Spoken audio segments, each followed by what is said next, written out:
నమస్కారం city news కి స్వాగతం। పోలియో రహిత సమాజానికి ప్రతి ఒక్కరూ కృషి చేయాలని చైర్పర్సన్ తాడిబోయిన రాధిక పిలుపునిచ్చారు। 3వ తేదీ ఆదివారం పల్స్ పోలియో కార్యక్రమాన్ని పురస్కరించుకొని పురపాలక సంఘ ఆధ్వర్యంలో శనివారం పట్టణంలో అవగాహన ర్యాలీ నిర్వహించారు। చైర్పర్సన్ తాడిబోయిన రాధిక, కమిషనర్ బండి శేషన్న జెండా ఊపి ర్యాలీని ప్రారంభించారు। ఈ సందర్భంగా వారు మాట్లాడుతూ 0 నుండి 5 సంవత్సరాల పిల్లలు ప్రతి ఒక్కరికి పల్స్ పోలియో చుక్కలు తప్పనిసరిగా వేయించాలని చెప్పారు। ఆదివారం జరిగే పల్స్ పోలియో కార్యక్రమానికి సంబంధించి అన్ని ఏర్పాట్లను పట్టణంలో చేసినట్లు తెలిపారు। పురపాలక సంఘ సిబ్బంది మరియు ప్రజలు ఈ పల్స్ పోలియో కార్యక్రమాన్ని విజయవంతం చేయాలని కోరారు। కార్యక్రమంలో పురపాలక సంఘ అధికారులు, సిబ్బంది మరియు ఎన్సీసీ విద్యార్థులు తదితరులు పాల్గొన్నారు।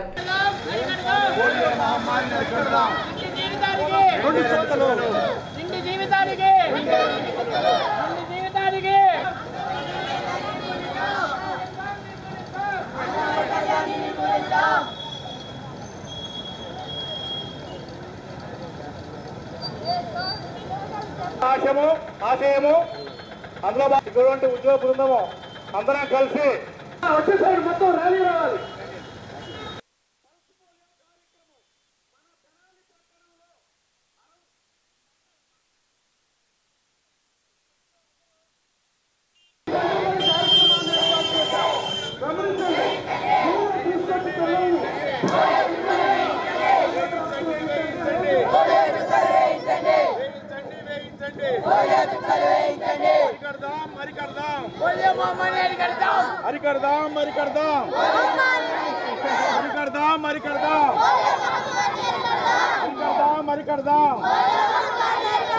పోలియో చుక్కలు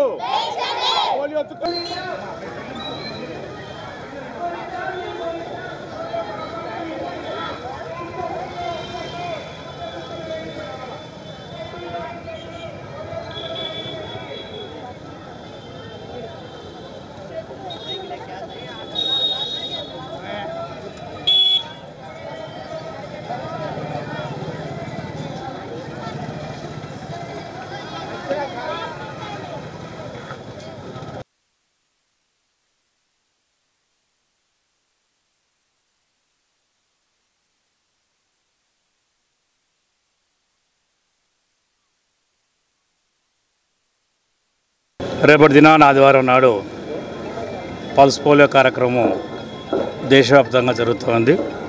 దానిలో భాగంగా మనకి పట్టణంలో కూడా ఉదయం 7 గంటల నుంచి సాయంకాలం 6 గంటల వరకు టౌన్లో సుమారుగా 60 లొకేషన్లలో స్టాటిక్గా మన యొక్క హెల్త్ అసిస్టెంట్స్, ఏఎన్ఎంలు, హెల్త్ డిపార్ట్మెంట్లు, ఆశా వర్కర్స్, మొత్తం ఈ యొక్క హెల్త్ డిపార్ట్మెంట్ సంబంధించిన వాళ్ళు అందరూ కూడా కలిసి కార్యక్రమాన్ని చేయబోతున్నారు। గౌరవ సిపి గారు అండ్ వార్డ్ మెంబర్స్, ఇతర సిబ్బంది, ఉద్యోగస్తులు అందరూ కూడా కలిసి ఈరోజు ఒక అవగాహన ర్యాలీ ఎన్సీసీ వాళ్ళు మొత్తంగా కలిసి సుమారుగా 300-400 మందికి కలిసి టౌన్లో ఒక అవగాహన ర్యాలీ అనేటువంటి ఒకటి ఏర్పాటు అవుతుంది। సో ప్రజలు గమనించాలి।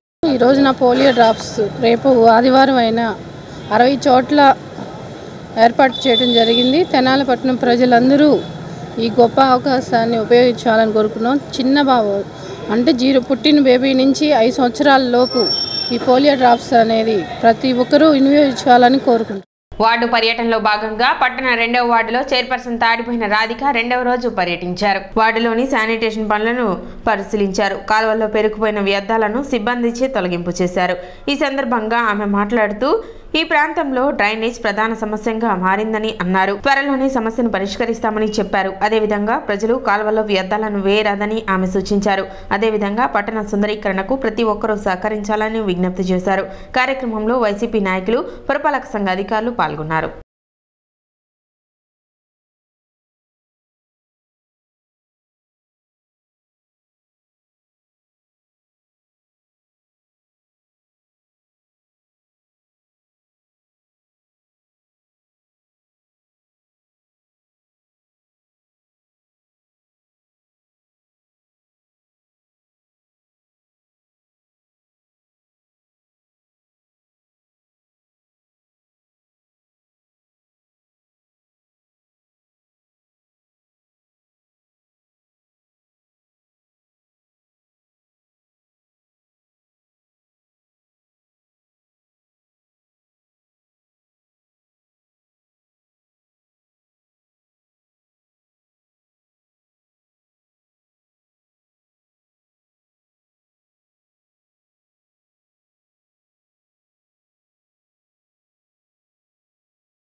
రెండో రోజు రావటం జరిగింది రెండో వార్డులోకి.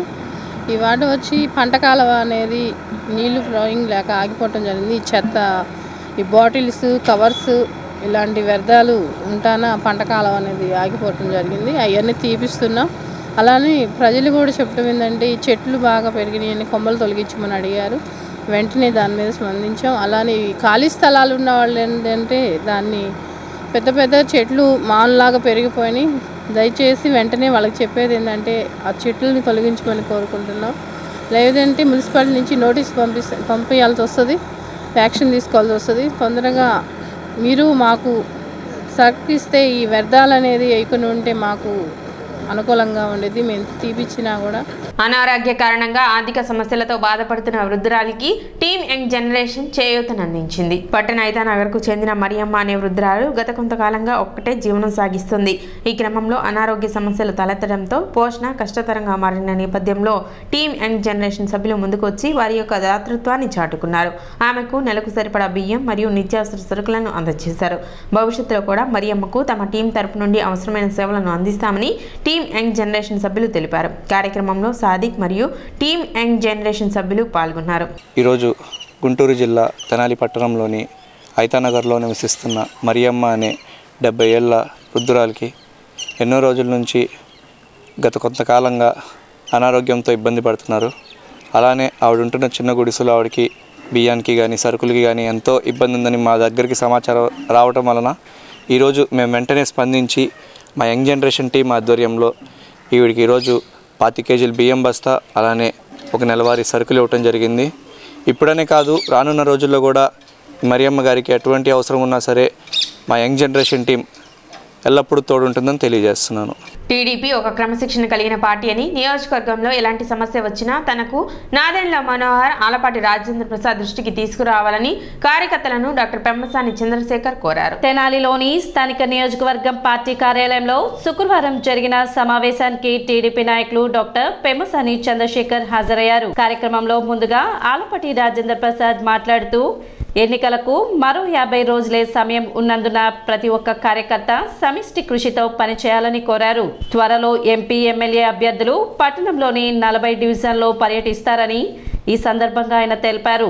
భవిష్యత్తు 50 రోజులకు సంబంధించి ఎన్నికలు ఏ రకంగా మనందరం కూడా కలిసి పనిచేయాలి. ఎన్నికల్లో ఆ విజయం కూడా అఖండ విజయాన్ని మనం సాధించుకోవడానికి ఏ రకంగా పనిచేయాలి. ప్రతి ఒక్కళ్ళం కూడా 2 ఓట్లు, ఒకటి పార్లమెంట్ అభ్యర్థికి సైకిల్ గుర్తుకి, 2 గుర్తుతో కూడినటువంటి జనసేన అభ్యర్థి అయినటువంటి మనోహర్ గారికి గ్లాస్ గుర్తుకి, ఈ రెండింటిని కూడా, ఎందుకంటే మనం చెప్పేటప్పుడు కూడా మొదటి ఓటు పార్లమెంటు వేయడం జరుగుతుంది, అది సైకిల్. 2వ ఓటు గ్లాస్ గుర్తుకు వేయాలి. బూత్ వైజ్గా మనం తిరుగుతూ ఉన్నప్పుడు బూత్ కమిటీ వాళ్ళు కానీ, వార్డు కమిటీ వాళ్ళు కానీ, నియోజకవర్గ స్థాయిలో లీడర్స్ కానీ మీ అందరు తిరిగేటప్పుడు మనం దీన్ని చాలా స్పష్టంగా గుర్తుపెట్టుకొని ఏ ఓటు కూడా క్రాస్ ఓటింగ్ జరగకుండా, కన్ఫ్యూజన్ లేకుండా నియోజకవర్గ స్థాయిలో ఉన్నటువంటి నాయకత్వం అంతా కూడా కలిసి పనిచేసే కార్యక్రమాన్ని ప్రారంభించుకోవాల్సిన అవసరం ఉంది. 5 రోజులు మాత్రమే మన పార్లమెంట్ అభ్యర్థి అయినటువంటి చంద్రశేఖర్ గారు మన ప్రాంతం తిరిగేది. మనందరం కూడా సర్దుకోవాలి. మా వీధిలోకి రాలేదు, మా గొంతులోకి రాలేదు, ఏ షెడ్యూల్ అయితే ఇచ్చారో ఆ షెడ్యూల్ ప్రకారం ఆయన వెళ్ళిపోతూ ఉంటాడు. ఎందుకంటే తెలుగుదేశం పార్టీ కార్యకర్త నాయకత్వం ఎక్కడ కూడా చిన్న పొరపాటు చేయలేదు ఇప్పుడు వరకు, భవిష్యత్తులో కూడా చెయ్యదు అనే గర్వంగా తలెత్తుకొని చెప్పుకునేలాగా మీ నాయకత్వం ఉండాలని చెప్పి. అలాగే నియోజకవర్గ టీడీపీ అభ్యర్థి నాదెండ్ల మనోహర్ మాట్లాడుతూ తాను ఒక్క తప్పు కూడా చేయనని, టీడీపీ జనసేన కార్యకర్తలకు, నాయకులకు, ప్రజలకు అండగా ఉంటానని హామీ ఇచ్చారు. కానీ ఈ రోజున జరుగుతున్న అరాచకాన్ని మనం ఎదుర్కోవాలంటే 2 పార్టీలు కలిసి, చంద్రబాబు నాయుడు గారి నాయకత్వం, పవన్ కళ్యాణ్ గారి నాయకత్వం, ఒక తెనాలికే కాదు రాష్ట్ర వ్యాప్తంగా కూడా ఒక మార్పు తీసుకురావడం కోసం గత సంవత్సరం నుంచి వాళ్ళు పడుతున్న కష్టాలు ప్రతి క్షణం నేను ఉన్నా కాబట్టి నాకు తెలుసు. ఎందుకంటే సామాన్యమైన విషయం కాదు. రెండు రాజకీయ పార్టీలు ఒక పొత్తులో కలిసి చాలామంది త్యాగాలు చేయాల్సి వస్తుంది. ఇక్కడ రాజా గారు పాపం ఆయనకి ఇబ్బంది అయింది. ఎక్కడైనా సరే చేసేది దేనికోసం అంటే మన రాష్ట్రం కోసం, మన భవిష్యత్తు కోసం. మీరందరూ కూడా చాలా ధైర్యంగా ఉండండి. నేను ఒక్క పొరపాటు కూడా చేయను. 100% మీ వెంట ఉంటాను. మీకు ఆ భరోసా ఇస్తున్నాను. ఈ రోజే కాదు, బహిరంగంగా ఏ రోజైనా నేను ఉంటాను మీ వెంట. మా జనసేన పార్టీ నాయకులు, మహిళలు అందరూ కూడా మీరెంత బలంగా ఉంటారో వాళ్ళు కూడా, మా వీర మహిళలు చాలా బలంగా తిరుగుతూనే ఉంటారు. ఎక్కడ ఎవరిని అగౌరవపరచకుండా ప్రతి ఒక్కరిని మన కుటుంబంలోనే మనం కలిసిమెలిసి ఏ విధంగా ముందుకెళ్లాలో, విజయం సాధించేది దేనికి? మన భవిష్యత్తు కోసం, ఖచ్చితంగా మన భవిష్యత్తు కోసం. దుర్మార్గంగా చంద్రబాబు నాయుడు గారిని తీసుకెళ్లి జైల్లో పెట్టి 56 రోజులు ఇబ్బంది పెట్టినప్పుడు ఏమైపోయారు వేరే మంది నాయకులు కానీ, మీ పార్టీలు కానీ ఏమైనా చెప్పండి. ఆ రోజు ఒక క్షణం కూడా ఆలోచించకుండా పవన్ కళ్యాణ్ గారు నేరుగా రాజమండ్రికి వెళ్ళి అంత ధైర్యంగా, జాతీయ స్థాయిలో నాయకులు కూడా ఒక్కో సందర్భంలో వేరేగా అనుకోవచ్చు, అపార్థం చేసుకోవచ్చు, అయినా కానీ మనం నిలబడాలి, ప్రజాస్వామ్యాన్ని మనం రక్షించాలి, కాపాడుకోవాలి, చాలా అవసరం అని చెప్పి ఆ రోజు తీసుకున్న నిర్ణయం రోజు రోజు ఒక్కొక్క ఇటుక వేసుకుంటూ కష్టపడి ఈ రోజున ఒక పొత్తుగా, ఒక కలయికగా మనం ముందుకు వచ్చాం. ఎట్టి పరిస్థితిలో కూడా తెనాలిని మనం గుంటూరు మహానగరంతో, విజయవాడతో పోటీ పడాలి మనం. అంతేగాని ఆ నగరాల కన్నా తక్కువగా తెనాలి ఉండాల్సిన అవసరం లేదు. ఖచ్చితంగా అభివృద్ధి చేద్దాం, ఖచ్చితంగా సంక్షేమం చేద్దాం. అందులో మన ఎంపీ గారు చంద్రశేఖర్ గారు రావడం అనేది మనం నిజంగా మనం గర్వపడాలి. కార్యక్రమంలో టీడీపీ కార్యకర్తలు, నాయకులు తదితరులు పాల్గొన్నారు.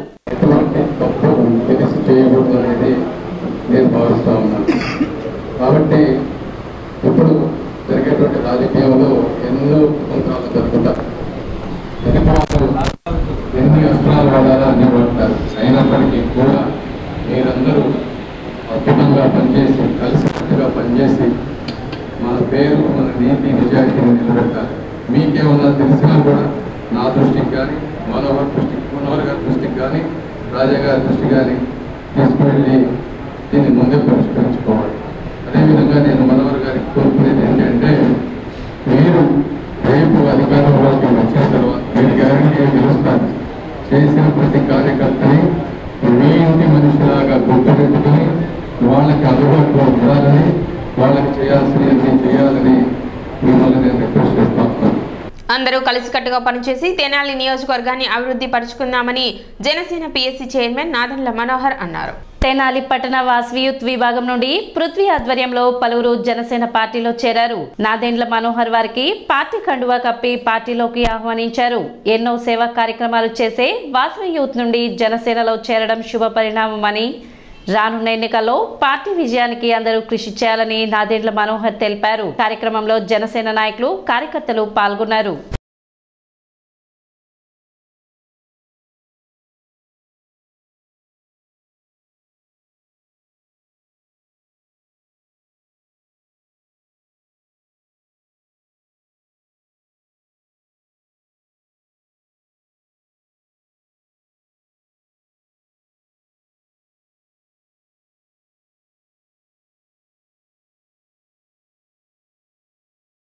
ఇవాళ తెనాలి పట్టణంలో అనేక మంది యువత మన వాసవి యూత్ విభాగం నుంచి పృథ్వీ గారి నాయకత్వంలో జనసేన పార్టీ చేయడం ఒక శుభ పరిణామంగా భావిస్తున్నాం. సేవా కార్యక్రమాల్లో ఎప్పుడు కూడా వాసవి అమ్మవారి పేరున జరిగే ఈ కార్యక్రమాలు చాలా అందరినీ ఆదర్శవంతంగా, సమాజానికి ఉపయోగపడే విధంగా పెద్దలందరూ కూడా తరతరాల నుంచి కష్టపడి మన ప్రాంతాల్లో చక్కటి విభాగాలు ఏర్పాటు చేసుకుని వాళ్ళ వంతు వాళ్ళ సహకారం అందిస్తూనే ఉంటారు.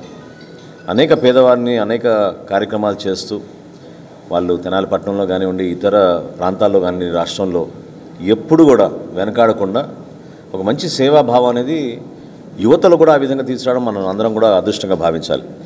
జనసేన పార్టీ కూడా అదేవిధంగా మా జన సైనికులు, వీర మహిళలు ఎంత కష్టమైనా సరే, ఎంత ఆపదలో ఉన్నా సరే, కోవిడ్ అప్పుడు కూడా ఆ రోజున జరుగుతున్న ఆ భయంకరమైన పరిస్థితులను కూడా అధిగమించి ఇంటింటికి వెళ్ళి కుటుంబాలను ఆదుకోవడం అనేది ఒక గొప్ప సాంప్రదాయం ఏర్పాటు చేశారు. పరస్పరంగా మనందరం కలిసి పనిచేసుకుందాం, ఈ ప్రాంతాన్ని అభివృద్ధి చేద్దాం, అనేక మంది పేదవారికి మన అండగా నిలబడదాం, సమాజంలో అభివృద్ధి అనేది ఏంటనేది మనం చేసి చూపిద్దాం. మన నియోజకవర్గంలో అద్భుతంగా కలిసిమలిసి ఈ విధంగా మన కార్యక్రమాలు చేసుకుంటే రాబోయే రోజుల్లో అద్భుతంగా మనం చక్కటి పరిపాలన అందించవచ్చనే నమ్మకంతో ఈరోజు సోదరులందరినీ కూడా మనస్ఫూర్తిగా నేను పృథ్వీని వాళ్ళ మిత్రబంధువులందరినీ కూడా మనస్ఫూర్తిగా జనసేన పార్టీ స్థాపించినప్పుడు పవన్ కళ్యాణ్ గారు అధ్యక్షుడు పవన్ కళ్యాణ్ గారు సింగిల్గా ఉన్నారు.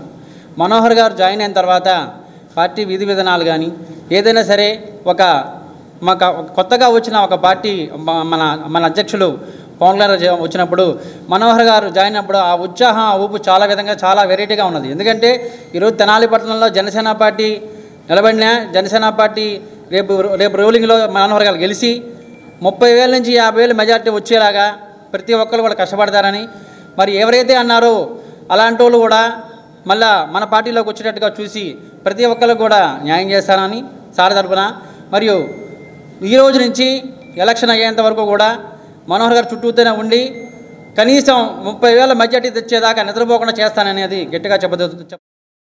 తెలుగుదేశం జనసేన ఆత్మీయ కలయిక పొత్తులో భాగంగా రాబోయే ఎలక్షన్లో గెలిపే లక్ష్యంగా ముందుకు వెళ్తున్నటువంటి మా నాయకులు మనోహర్ గారికి అండగా నిలబడుతూ ఈరోజు మెడికల్ అసోసియేషన్ మాజీ ప్రెసిడెంట్ గారి వాళ్ళ అబ్బాయి అలాగే వారి మిత్రబృందం అంతా కూడా వాసవి సేవాదల్ తెనాలి పట్టణ కార్యదర్శి వాళ్ళందరూ కూడా ఈరోజు జనసేన పార్టీలో మనోహర్ గారి సమక్షంలో చేరడం జరుగుతుంది. రాబోయే కాలంలో ప్రజలందరికీ అండగా నిలబడుతూ ప్రతి ఒక్క వర్గానికి ఈ ప్రభుత్వ ఫలాలని అభివృద్ధి ఫలాలని అందించే దిశగా ముందడుగేస్తూ ప్రతి ఒక్కరూ కూడా ఈరోజు జనసేన పార్టీ వైపు చూడటం అందరం కూడా స్వాగతించదగిన సిటీ న్యూస్ ఇంతటితో సమాప్తం. నమస్కారం.